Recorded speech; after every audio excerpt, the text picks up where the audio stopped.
Hello students, तो भाई कैसे हैं आप लोग? होप सभी अच्छे होंगे। जैसे कि आप लोग जानते हैं कि डीएलएड के एडमिशन्स ऑनगोइंग हैं और काफ़ी सारे लोग डीएलएड करना चाह रहे हैं।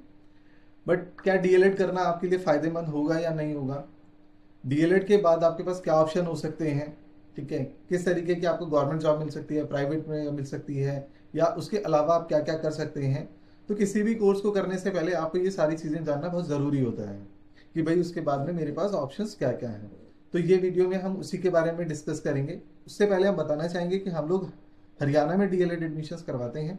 अगर किसी को डीएलएड एडमिशन्स करवाना है हरियाणा में, तो वो हम लोगों के थ्रू कॉन्टेक्ट कर सकता है।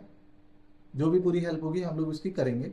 वीडियो में आगे बढ़ते हैं और देखते हैं कि डीएलएड होता क्या है। तो डीएलएड देखिए, डीएलएड 2 साल का एलिमेंट्री एजुकेशन डिप्लोमा है। इसको फुल फॉर्म बोले तो डिप्लोमा इन एलिमेंट्री एजुकेशन है। 2 साल का प्रोग्राम रहता है और ये प्राइमरी टीचर्स के लिए वैलिड होता है। तो जैसे अभी सभी स्टूडेंट्स जो हैं वो ज़्यादातर नए होंगे, अभी उन्होंने 12th पास आउट किया होगा या रिजल्ट वेटिंग में होगा, तो उन लोगों को शायद हो सकता है कि ना पता हो। तो जो टीचर्स बनना होता है जिसको, तो वो 2 पार्ट में डिवाइड किया जाता है गवर्नमेंट की तरफ से। एक प्राइमरी टीचर्स होते हैं, एक सेकेंडरी टीचर्स होते हैं। जो प्राइमरी टीचर्स बनते हैं 1st to 5th या 6th to 8th तक के लिए, उनके लिए डीएलएड जो है वो कंपलसरी होता है। प्लस जो सेंट्रल गवर्नमेंट के अंदर आते हैं उनके अंदर सीटेट का पेपर 1 होता है, वो उनको करना कंपलसरी है। प्लस जो स्टूडेंट्स अदर स्टेट से भी आते हैं और अपने स्टेट का टेट का एग्जाम देना चाहते हैं, तो वहां पर भी इसी तरीके के कुछ क्राइटेरियाज होते हैं। तो वो आपको पास करने भी कंपलसरी है, सिर्फ डीएलएड करने से काम नहीं चलेगा।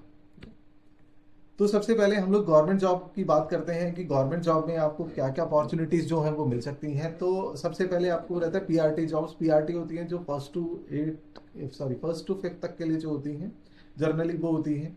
और ये सारे जो एग्जाम्स हैं, ये जो पोस्ट होती हैं, ये आपका टैट या सीटेट के थ्रू एग्जाम्स देने के बाद आपको मिलती हैं। इसके साथ में आप केंद्रीय विद्यालय में भी आप इनको सर्च कर सकते हैं, नवोदय विद्यालय जो है उनमें भी सर्च करते हैं, डीएसएसबी के अंदर भी काफ़ी सारी गवर्नमेंट जॉब्स आती हैं, उसके लिए भी आप एलिजिबल हो जाते हैं। जितनी भी गेस्ट टीचर्स की वैकेंसीज होती हैं उसके लिए भी आप एलिजिबल हो जाते हैं। कुछ कुछ स्टेट्स में अगर डीएलएड आपने किया हुआ है तो आंगनवाड़ी वर्कर्स जो हैं या बाल विकास अधिकारी जो होते हैं, उनके लिए भी ये जो है एलिजिबल होते हैं। प्लस जो भी junior teacher, assistant teacher, guest teacher, ठीक है, स्थायी अस्थायी जिसको बोलते हैं, वो वाली पोस्ट के लिए भी जो है आप गवर्नमेंट के साथ में एलिजिबल होते हैं इस डीएलएड को कोर्स करने के बाद में।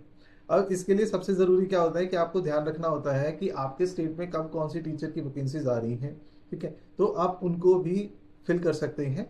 तो वो भी आपको एक फ़ायदा दे सकती हैं। प्राइवेट सेक्टर में हमारे पास क्या अपॉर्चुनिटीज हो सकती हैं? तो देखिए, प्री स्कूल में, प्राइमरी स्कूल्स में, वहाँ पे काफ़ी सारे ऑप्शंस जो हैं वो आपको मिल सकते हैं। ठीक है, आप भी अगर देखें ना तो आपके आसपास भी ज़्यादातर जो स्कूल्स हैं वो प्राइमरी स्कूल्स हैं। तो प्राइमरी स्कूल्स में हमें टीचर्स की ज़्यादा वैकेंसीज आती हैं और ज़्यादा रिक्वायरमेंट होती है। उसके साथ साथ आप ट्यूशन कर सकते हैं, कोचिंग सेंटर में आप इंस्ट्रक्टर का काम कर सकते हैं, वहाँ पढ़ा सकते हैं।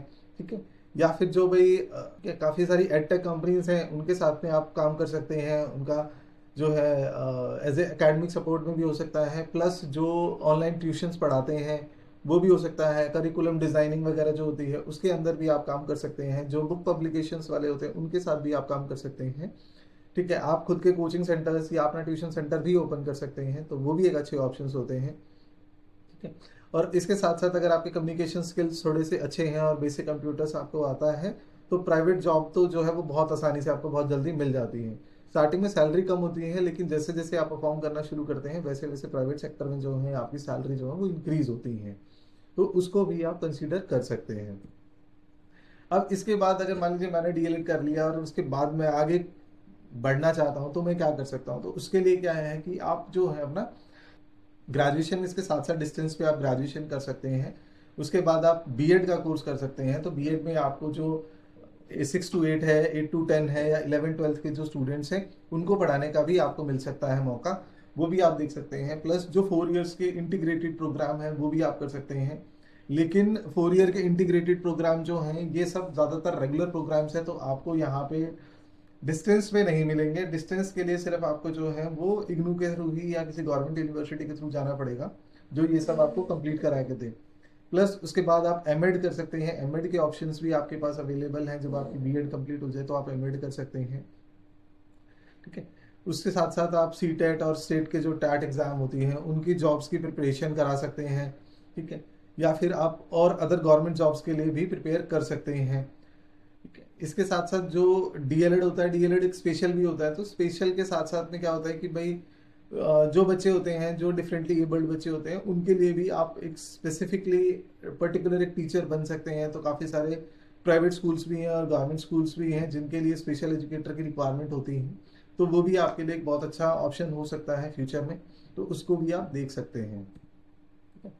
फ्रीलांसिंग आप आराम से कर सकते हैं कि भाई ट्यूशन सेंटर है या होम बेस्ड कोचिंग अगर आप शुरू करना चाहते हैं तो वो हो सकता है। यूट्यूब पे अपने एजुकेशनल वीडियोस अगर आप पोस्ट कर सकते हैं, वहाँ पे आप डायरेक्ट लाइव बच्चों को पढ़ा सकते हैं, वो हो सकता है।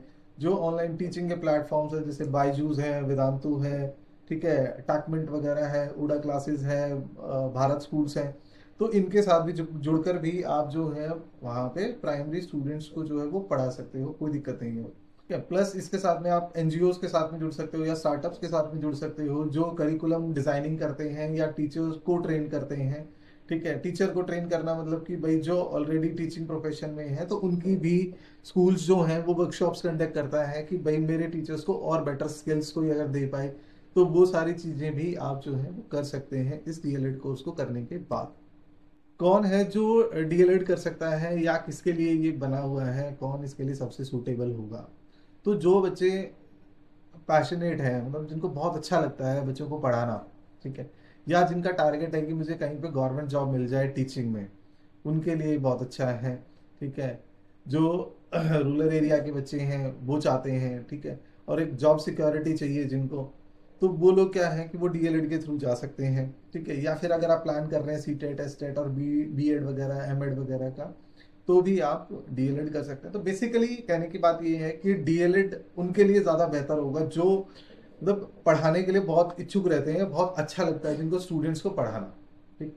तो बेसिकली उनके लिए डीएलएड का कोर्स है, ठीक है। इसके अंदर सैलरी भी अच्छी खासी मिलती है, ऐसा नहीं है कि सैलरीज नहीं है यहाँ पे, ठीक है। और ये मतलब आप 18 साल के होंगे जब आप 12th क्लियर करेंगे, 2 साल में आप डीएलएड करेंगे, तो 20 साल का स्टूडेंट जो है वो तैयार हो जाता है गवर्नमेंट जॉब करने के लिए।